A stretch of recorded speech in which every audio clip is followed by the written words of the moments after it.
Tâm hồn rắc rối, sự bắt đầu, mọi thứ của anh ấy đã được đóng gói và anh ấy đã sẵn sàng để nhìn ra thế giới. Justin Smit đã có hộ chiếu, vé máy bay và số tiền để tiêu. Trong vòng vài giờ, anh ấy sẽ có mặt tại sân bay và sẽ sớm lên máy bay đưa anh ấy đến Hawaii. Hơn 2 năm, Justin đã chờ đợi giây phút này, để chuẩn bị hành trình và cuối cùng thì anh cũng đã sẵn sàng. Tại sao anh ấy lại rời thành phố New York vào lúc này? Đó là biển. Lần này, Justin sẽ nhảy với sóng mà không cần vũ đạo mà hoàn toàn tự do. Tiếng sóng vỗ bờ sẽ là âm nhạc của anh.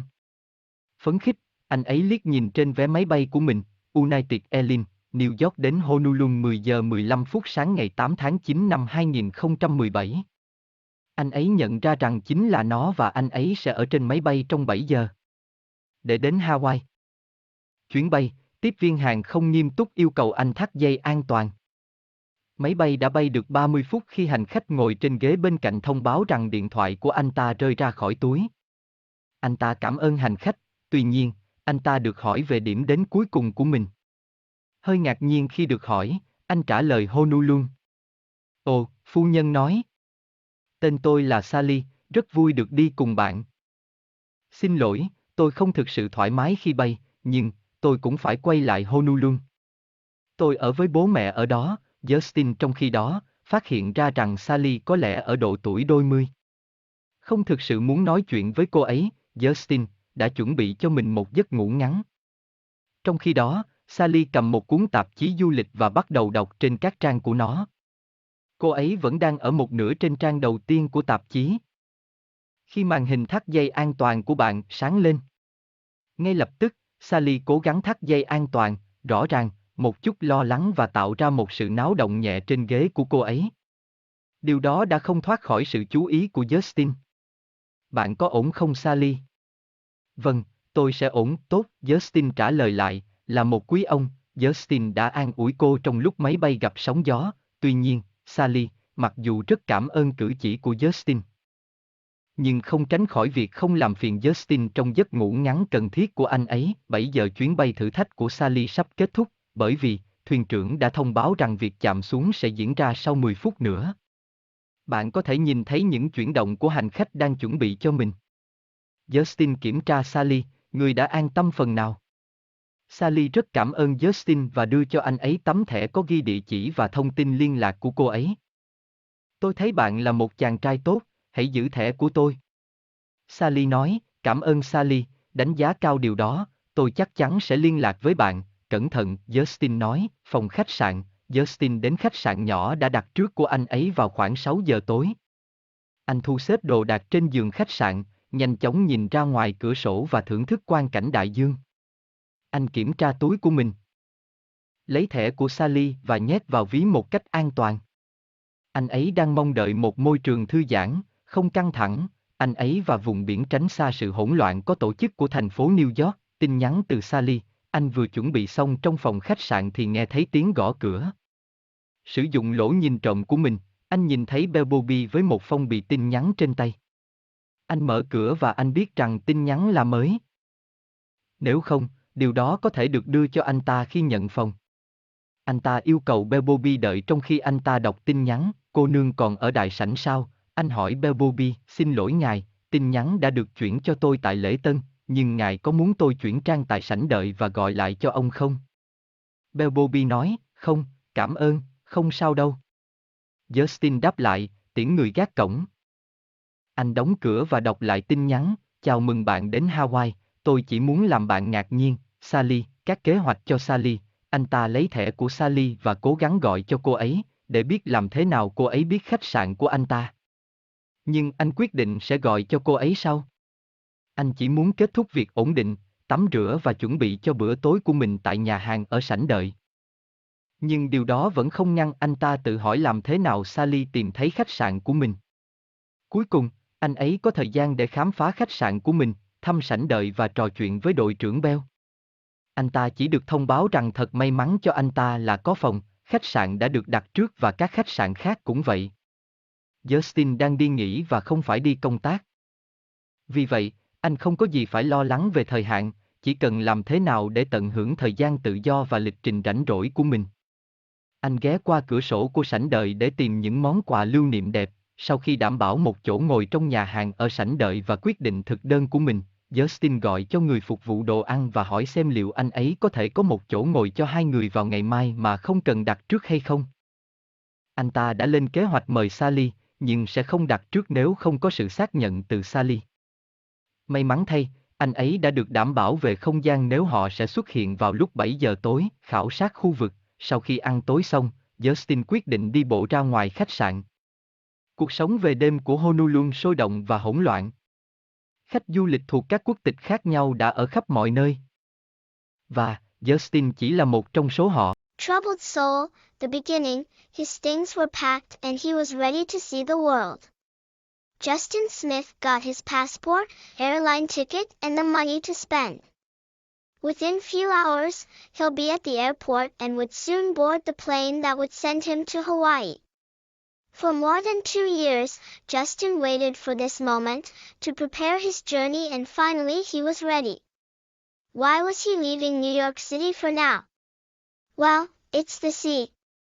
This time, Justin would dance with the waves with no choreography but complete freedom. The sound of the waves on the shoreline would be his music. Excitedly, he glanced on his airline ticket, United Airlines, New York to Honolulu 10:15 a.m. September 8, 2017. He realized that this was it, and he would be on the plane for 7 hours. To reach Hawaii, the flight attendant dutifully asked him to fasten his seatbelt. The plane was already 30 minutes airborne when the passenger on the next seat informed him that his phone fell out from his pocket. He thanked the passenger. However, he was asked of his final destination. Somewhat surprised at being asked, he answered Honolulu. "Oh," said the lady. "My name is Sally, glad to travel with you. Sorry, I'm not really comfortable flying, but got to be back also in Honolulu. I stay with my parents there." Justin meanwhile figured out that Sally probably was in her early 20s. Not really keen to engage in a conversation with her, Justin prepared himself for a quick nap. Sally meanwhile took a traveling magazine and started reading on its pages.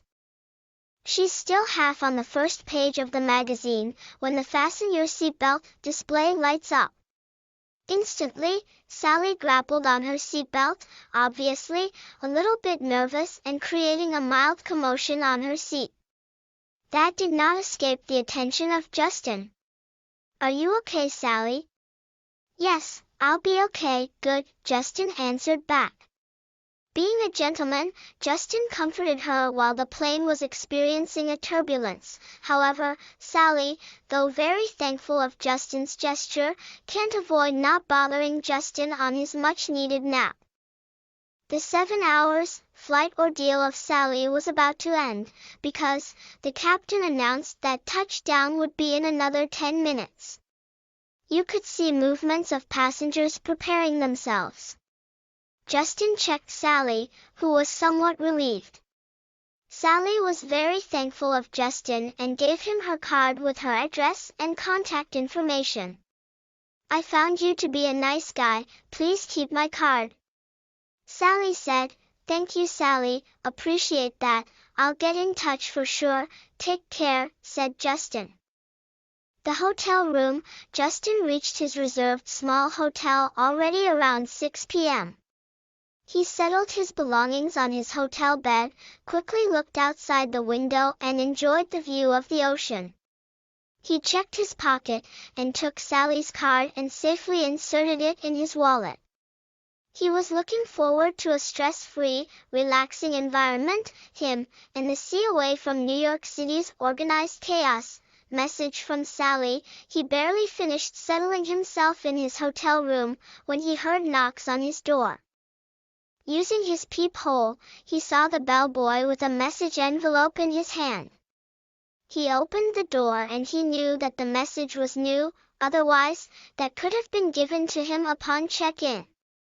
He asked the bellboy to wait while he read the message. "Is the lady still in the lobby?" he asked the bellboy. "Sorry, sir, the message was handed to me at the reception, but would you like me to page at the lobby and call you back?" said the bellboy. "No, thank you, it's okay," Justin replied. Tipping the bellboy, he closed the door and read the message again. "Welcome to Hawaii. I just want to surprise you, Sally." Plans for Sally. He took Sally's card and attempted to call her, to know how she knew his hotel. But he decided to call her later on. He just wanted to finish settling down, freshen up and prepare for his dinner at the lobby's restaurant. But still that did not stop him to wonder how Sally found his hotel. Finally, he got time to explore his hotel, visited the lobby, and chatted with the bell captain. He was just informed how lucky for him to have a room. The hotel was booked and so were the other hotels. Justin was vacationing and not on a business trip. So he had nothing to worry about deadlines, just how to enjoy his freedom of time and free schedule. He window shopped the arcade of the lobby to find good souvenirs. After securing a seat in the lobby restaurant and deciding on his menu, Justin called the food server and inquired if he could have a seat for two tomorrow without reservation. He planned to invite Sally, but would not reserve without confirmation from Sally. Fortunately, he was assured of the space if they will show up at 7 p.m. Surveying the area, after he had his dinner, Justin decided to walk outside the hotel. The nightlife of Honolulu was vibrant and chaotic. Tourists of different nationalities were everywhere, and Justin was only one of them.